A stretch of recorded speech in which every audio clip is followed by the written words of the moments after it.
প্রিয় দর্শক, পরিশ্রমী ধন আনে, পুণ্যে আনে সুখ, আলস্যে বৃথা আনে, কর্মে আনে বিমুখ।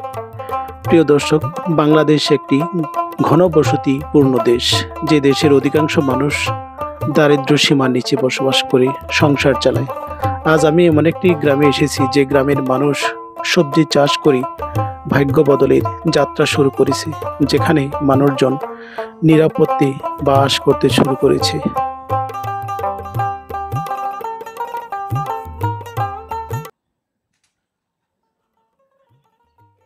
গ্রামীণ রাস্তা, রাস্তার পাশে সারি সারি তাল গাছের এক অসাধারণ সুন্দর এই এই সেই গ্রামটি সীমান্তের করইতুলি গ্রাম, যেখানে সবজি চাষের জন্য এক ভান্ডার হিসাবে পরিচিত হয়েছে।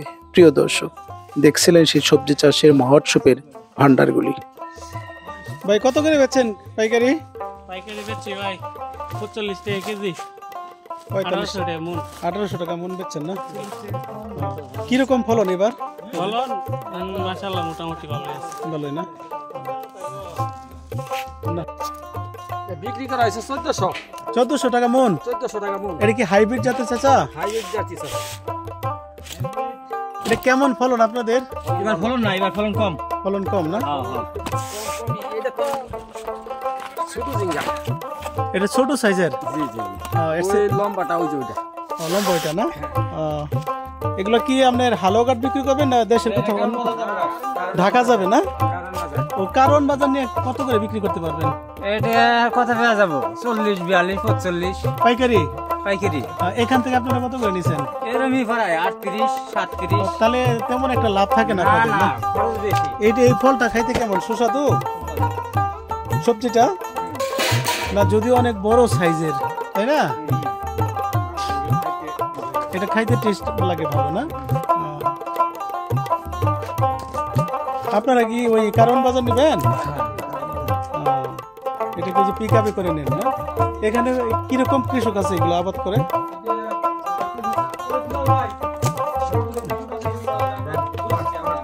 ও আচ্ছা আচ্ছা, না ঝিনাইগাঁ থেকে আসছেন? আমরা তো ডালিতাবাড়ি থেকে আসছি। কাছাকাছি সন্ধ্যাগ্রাম থেকে আসছেন? ও তাহলে আপনার এগুলো সবই পিক আপ বইরা নেন। আমরা সন্ধ্যাগ্রাম টাচ করছি, দেখছি আমরা। দেখছেন না? গেছি, হ্যাঁ।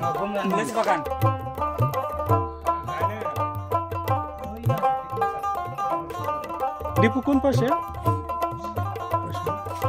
দুইজনের মতো? জি। সবাই আপনারা এগুলোই করেন না? আমরা এই যে বেগুন, পরে ঝিঙ্গা, শসা, লাউ এটি আবাদ করি। তাতে কি ধানের থেকে আপনাদের ফলন কেমন? ভালো? ধানের চাইতে ভালো। ধানে তো একবার কাটি আমরা, আর এই সবজি আমরা 1-2 মাস মানে একদিন পর পর বেশি। এদিক দিয়ে আমরা একটু লাভ হয়। তাতে লাভবান আপনারা আবাদ করে না? জি।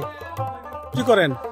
সবজি করি, ধান করি, লাউ করি, ঝিঙ্গা করি, সিম করি, বেগুন করি। তাতে সবজি থেকে ধানের থেকে কয় গুণ মানে পান? ডাবলে ডাবল, ডাবলে ডাবল 10 গুণ। তাতে পাশাপাশি আরো কিছু করেন? পাশাপাশি কৃষি কাজ করি আর কি, এটাই তো। এই গ্রামে আপনাদের কতজন কৃষক আছে এই ধরনের মানে প্রায় মনে হয় যে 100 সবজি চাষ করে না? এদিকে গেলে আমরা পাবো, দেখতে পারবো? এমন পারতেন না, পাওয়া যাবে না, কিন্তু সকাল দিকে পাওয়া থাকতো। এখানে টাল দেখবো, দেখতে পারবেন আর কি, ক্ষেত দেখতে পারবেন, কিন্তু লোক পাইতেন না। এই দূর টাইম না, এই টাইমে মানে লোক খেতে না। সকালবেলা আর বিকালে কাজ করেন আপনারা?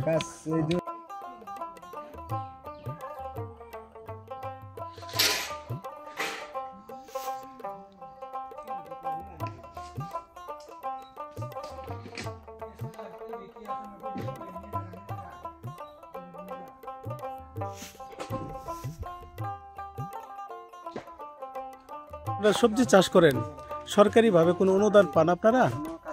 না, আমরা এখন তো কোনো কিছু পাই নাই। বীজ বা সার এই ধরনের কিছু পান না? না না, এই পর্যন্ত আমরা বীজ, সার, কীটনাশক মানে এইসব কোনো জিনিস আমরা এখন ধরে পাই না সরকার থেকে।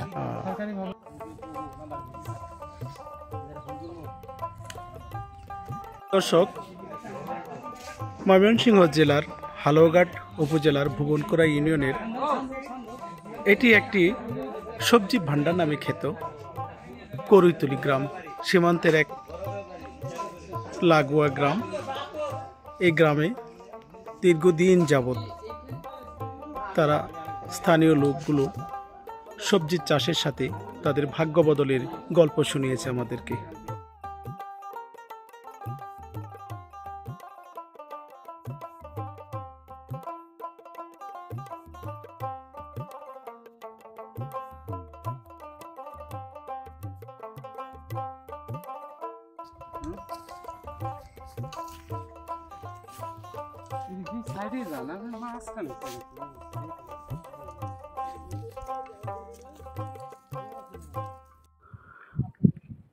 আসসালামু আলাইকুম প্রিয় দর্শক, আমি আইনাল হক।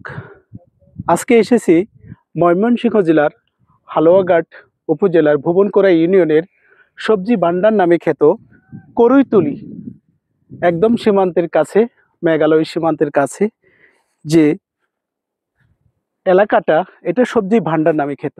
এখানের মানুষ এই বিস্তীর্ণ এলাকায় যে সবজি চাষের যে টালগুলো দেখছিলেন, এগুলো করেই তারা স্বাবলম্বী। এই গ্রামের মানুষ তারা এখান থেকে সরাসরি এই ফলগুলো ঢাকার কারওয়ান বাজারে পাইকারি দরে বিক্রি করে থাকেন। এখান থেকে পাইকাররা এসে এই ফলগুলো তারা নিয়ে যায়।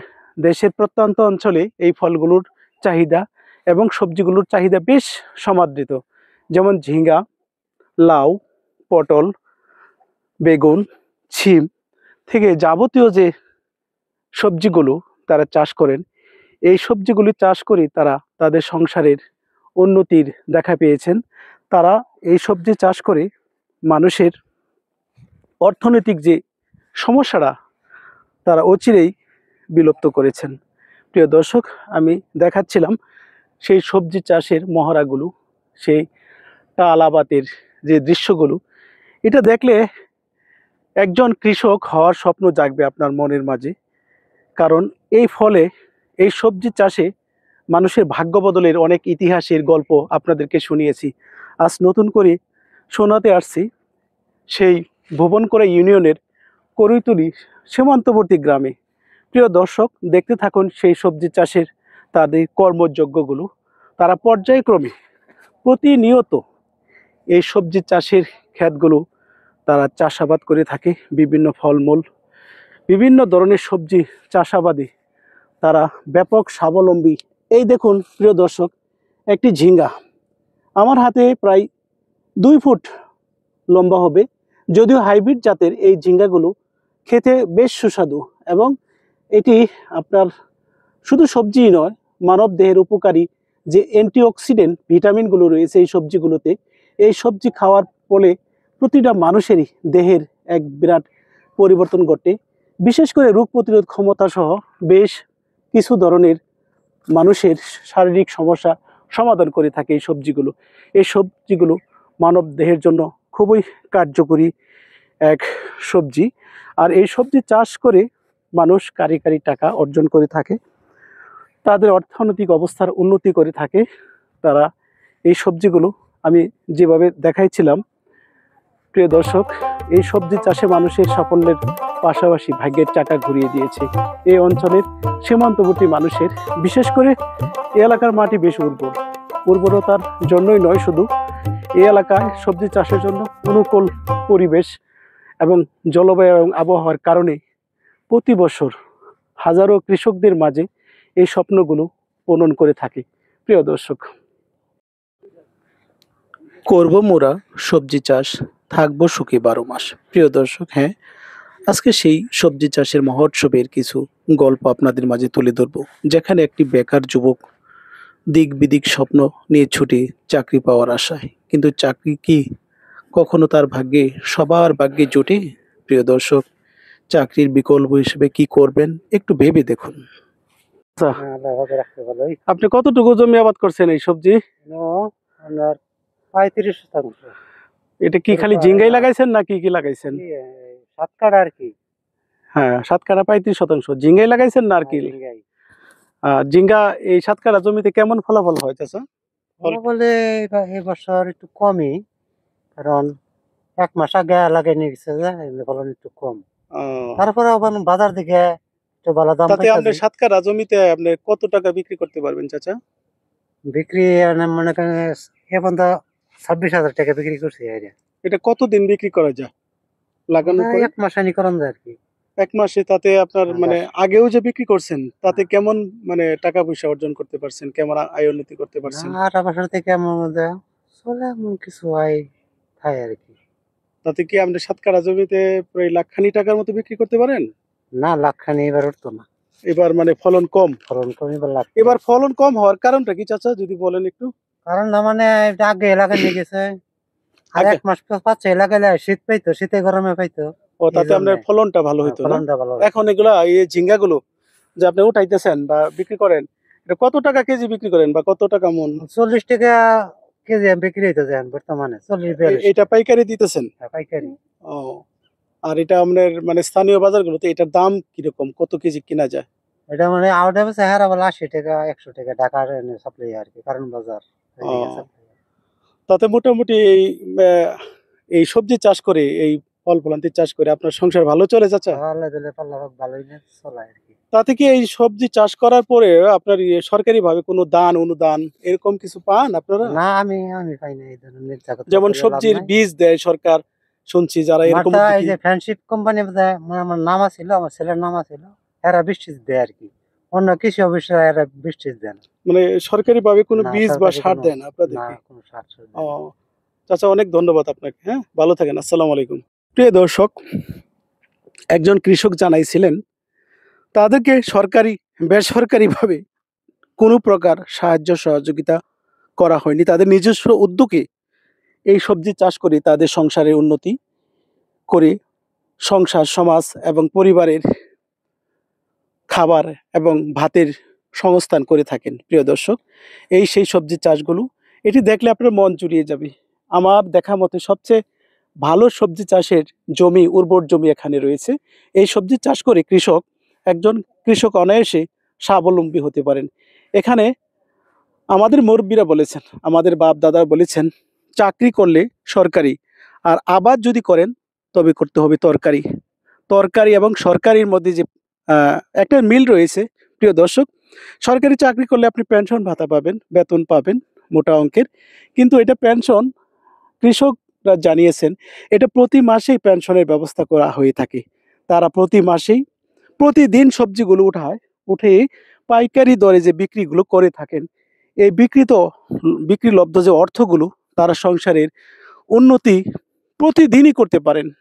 তারা এমন একটা পর্যায়ে এসে পৌঁছেছে, বেগুন, লাউ, সিম, পটল থেকে শুরু করে যে সমস্ত সবজিগুলো তারা চাষ করেন, ফলান, এই সমস্ত সবজি চাষের মাধ্যমে তাদের কাছে সরকারি চাকরির কোনো তোয়াক্কা করে না। তারা সরকারি চাকরি কোনো ধার ধারে না। তাদের কাছে সরকারি চাকরি একদম তুচ্ছ মনে হচ্ছে। তারা যে ফলগুলো ফলিয়েছেন, আমার দেখা মতে, আমার জানা মতে খুবই ভালো মানের সবজিগুলো উৎপাদন করে থাকেন। প্রিয় দর্শক, এই সবজিগুলোর ভান্ডার আপনাদেরকে যদি আমি এইভাবে ঘুরিয়ে পেঁচিয়ে দেখাই, বিস্তীর্ণ এলাকা জুড়ে এই সবজি চাষ ছাড়া এখানে আর অন্য কিছু আপনাদের চোখে পড়বে না, শুধু সবজি আর সবজি। এখানে প্রতিটা গাছের কোনায় কোনায়, ডগায় ডগায়, গোড়ায় গোড়ায় যে সমস্ত ফল রয়েছে, এতে বিক্রি করলে একজন কৃষক তাদের ভাষ্যমতে 5 কাঠা বা 25% জমিতে তারা 2.5 লক্ষ থেকে 3 লক্ষ টাকার সবজি বিক্রি করতে পারেন অনায়াসে। এটা তারা আমাদেরকে জানিয়েছেন, যদি ফলন ভালো হয়। এটা একটা 3 মাসের ফল। আবার কাঁকরোল চাষের যে চাষিরা জানিয়েছেন, ঠিক তাদেরও এরকমই একটা টাকা এসে থাকে। যেমন কাঁকরোল চাষে তারা 6 মাস পর্যন্ত বিক্রি করতে পারেন।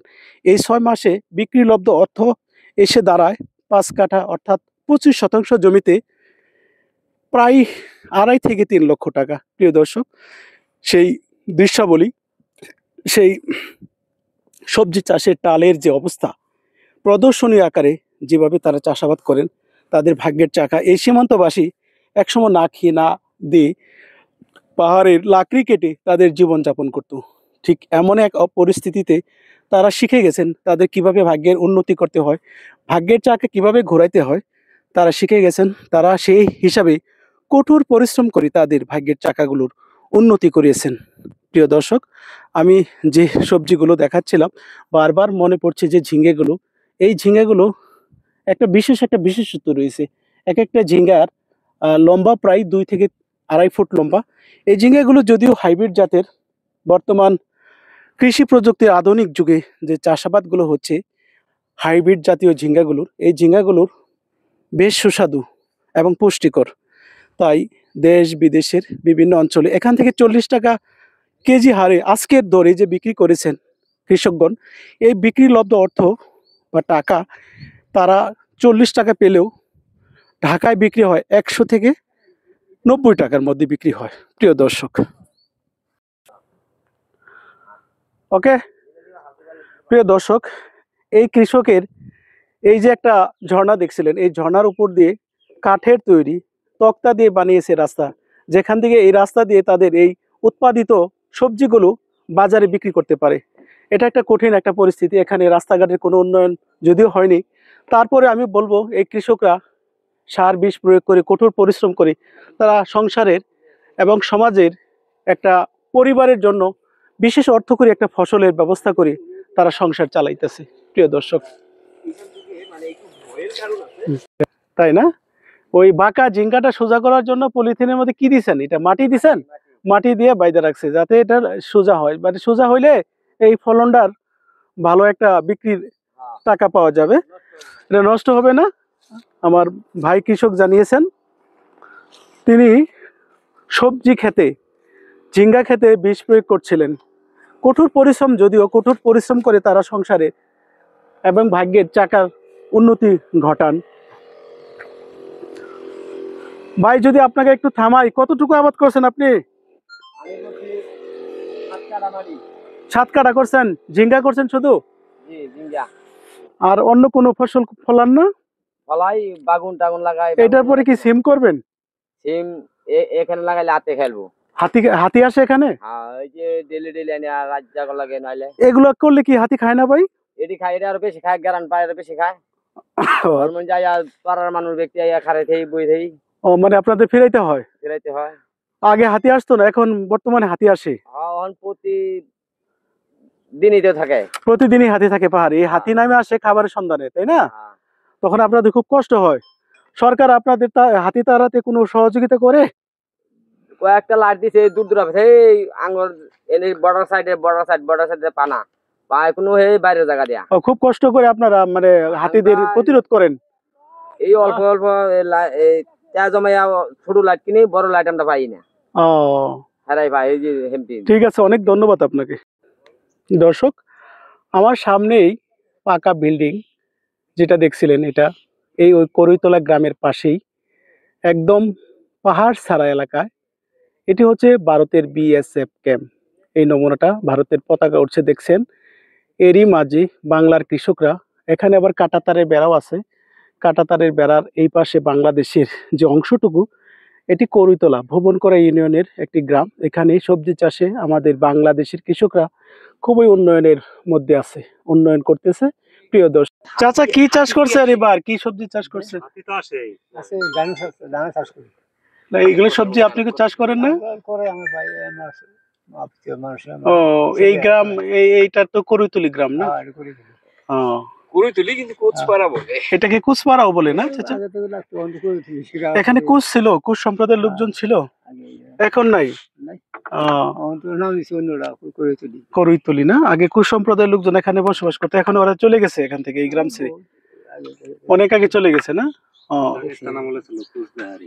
কুচবিহারি, এটা পাকিস্তান আমলে ছিল, এখন চলে গেছে ওরা।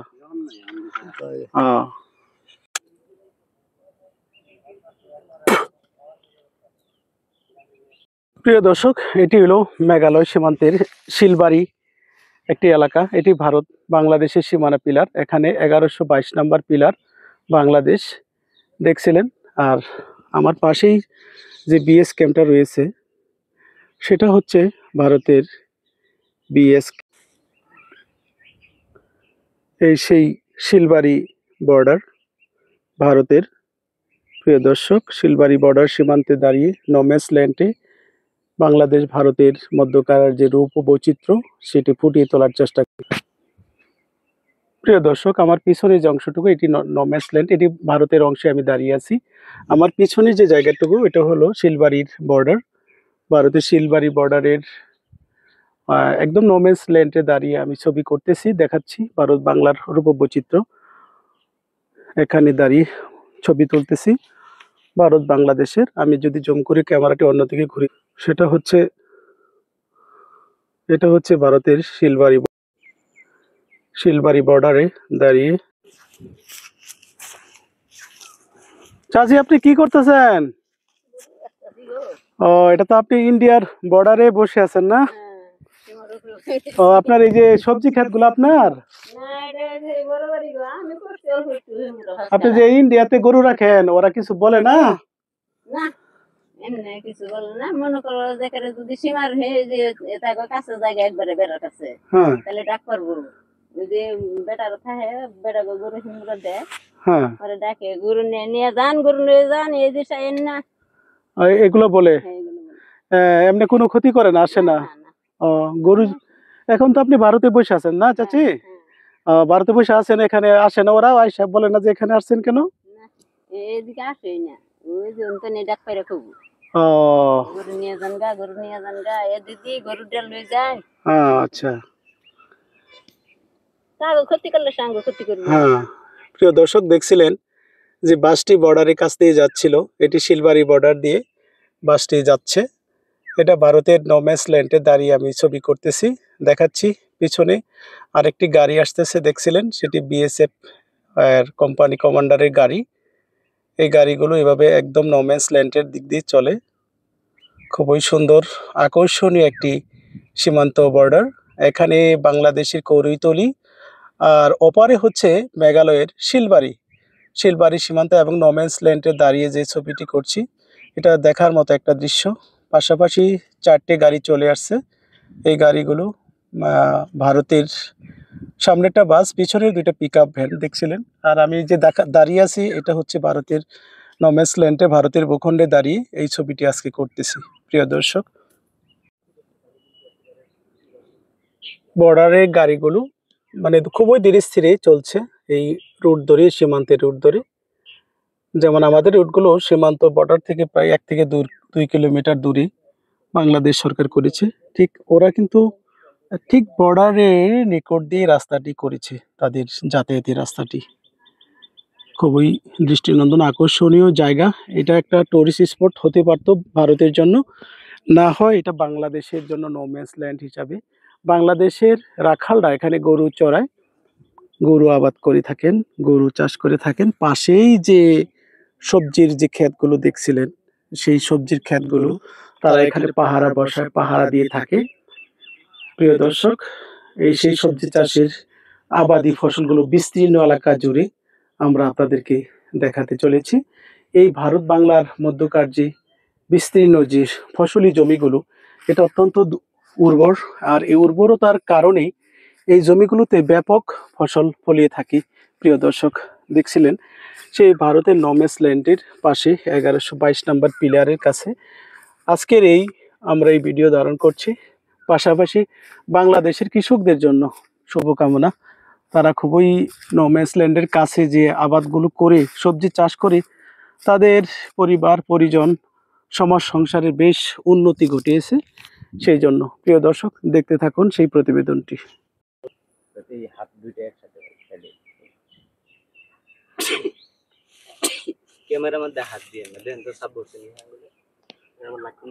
চাচি কিন্তু ভারতে অংশে গরু চড়াচ্ছেন। ইনি আমাদের বাংলাদেশের করিতলি বর্ডারের চাচি। ইনি ভারতেই গরু চড়ান, সীমান্তের অনেকটা কাছেই। তারপরে এলাকার স্থানীয় মানুষ বিধায় তাদেরকে কোনো কিছু বলে না। ওনারা এই ভারতের নোম্যান্স ল্যান্ডগুলোতে গরু চড়ান।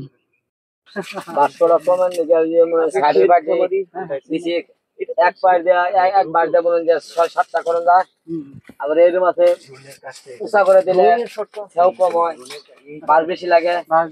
এই কারণে তুমি করে দিচ্ছি, বাসটা কম লাগলো। আর ওই যে বুড়ো দা লাগাবার গেছি গা, কাপ দাপ করে এমন ওই যে জামাটা দেওয়া হয়েছে যে নিচা করে দিচ্ছি। আর নিচা করে পাতলা গাছ মনে হয় যে ওটা ভালো হয়, জেমি টুমি উঠতে পারে, মানে নিচে করার একটা বেনিফিটও আছে। হ্যাঁ আছে, জেমি মনে হয় তুলো লাগে না, বান্ধ লাগে না, এলাকায় মনে হয় যে উড়ে গাছ। প্রিয় দর্শক, মানুষের কর্মসংস্থান সৃষ্টির জন্য মানুষ যতটা চেষ্টা করে যাবে ঠিক ততটাই তার সুফল পাবে। ঠিক এমনই সবজি চাষ করি পারিবারিক আয়ের পাশাপাশি একটা মানুষের সাংসারিক আয় হবে, এটাই স্বাভাবিক। প্রিয় দর্শক, এখনো যারা আমার চ্যানেলটি সাবস্ক্রাইব করেননি অবশ্যই সাবস্ক্রাইব করে পাশে থাকবেন, নতুন নতুন ভিডিও পেতে আপনাদেরকে সহযোগিতা করবে। প্রিয় দর্শক, এই তো লাউয়ের যে বীজ তৈরি করেছেন, বীজ থেকে চারা, এই চারাগুলো পর্যায়ক্রমে রোপণ করা হবে। এই লাউয়ের, এটাকে শীত লাউ বলে। ছেলে মারা গেছে,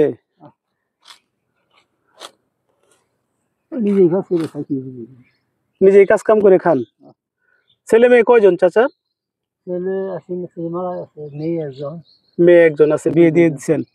তাহলে এখন দুইজনই চলেন, চাচা চাচি মিলে চলেন না? তো কিভাবে চলেন? জমি জমা আছে চাচা? ওইটা দিয়ে কোনো মতো সংসার চলে না? 80 বছরের বৃদ্ধ চাচাকে সবাই ছেড়ে গেলেও সময় এবং পরিশ্রম তাকে ছেড়ে যায়। প্রিয় দর্শক, তাই এই 80 বছর বয়সে ভারতের তিনি বর্ডারে চলে গেছে পরিশ্রম করে নিজের গ্রামের কৃষকরা পেটের ভাত জোগাড় করতে, গরু ছাগল চড়াতে যান। এখনো তিনি পরিশ্রম করে যাচ্ছেন, কারণ তার একটি সন্তান ছিল, সে মারা গেছে। প্রত্যেকটা মানুষের মন জুড়িয়ে, আরেকটি মেয়ে ছিল, বিয়ে দিয়েছে, যাওয়ার মতো একটা দৃশ্য। বুড়া বুড়ি শুধু তারা আবাদি করেন না, এখানে অনেক জোগাড় করার জন্য ফিলিংস তিনি দিন রাত পরিশ্রম করে যাচ্ছেন। এই গ্রামে আসলে অবশ্যই আপনাকে পরিশ্রম মানুষকে কখনো ঠকায় না। আপনার ভালো পরিশ্রম মানুষকে, প্রকৃতিকে তার উচিত মূল্যটাই দিয়ে যায়। প্রিয় দর্শক, আমি যতটুকু দেখেছি, জীবনে পরিশ্রমের কোনো বিকল্প নেই। পরিশ্রম এ ধন আনে, পুণ্যে আনে সুখ, আলস্যে বৃথা আনবে, কর্মে আনবে বিমুখ। কর্মটা আপনার ঠিক তেমনই কল্যাণকর হওয়া চাই। ভাই, আপনি কি চাষ করছেন? কতটুকু করছেন? 11 কাটা। কেমন ফলন ভাই? ফলন গত বছরের তুলনায় এবার একটু কম, কারণ বৃষ্টি অনেক ক্ষয়ক্ষতি করছে। তা তো কি লাভবান তো আল্লাহর রহমতে? আল্লাহর রহমতে লাভবান আছে। অনেক ধন্যবাদ ভাই।